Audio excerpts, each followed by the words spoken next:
বাংলাদেশকে নিয়ে অপতথ্য ছড়িয়েছে ভারতের ৭২টি গণমাধ্যম। ২০২৪ সালে বাংলাদেশ নিয়ে অন্তত ১৪৮টি ভুয়া অথবা অপতথ্য প্রচার করেছে দেশটির গণমাধ্যমগুলো, যার মধ্যে বেশি ভুয়া তথ্য প্রচার হয়েছে জুলাই গণঅভ্যুত্থানে আওয়ামী লীগ সরকারের পতনের পর অগস্ট ও ডিসেম্বর মাসে। Fact checking platform rumour scanner বাংলাদেশের এক প্রতিবেদনে উঠে এসেছে এমন তথ্য।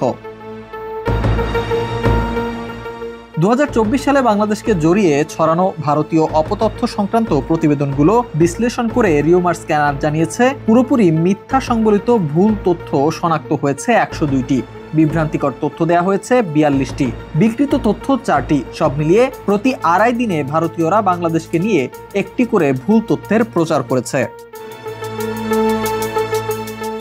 এমন কাজে যুক্ত ছিল ভারতের মোট ৭২টি গণমাধ্যম, যেগুলো প্রায় ৩২টি বিষয়ে মোট ১৩৭টি প্রতিবেদন প্রকাশ করেছে, যেগুলোতে বাংলাদেশকে নিয়ে ভুল তথ্য প্রচারের প্রমাণ পেয়েছে রিউমার স্ক্যানার, যেগুলো ভারতে ব্যবহৃত সামাজিক যোগাযোগ মাধ্যমে বিভিন্ন অ্যাকাউন্ট থেকে দেখা হয়েছে প্রায় ২৫ কোটি বার।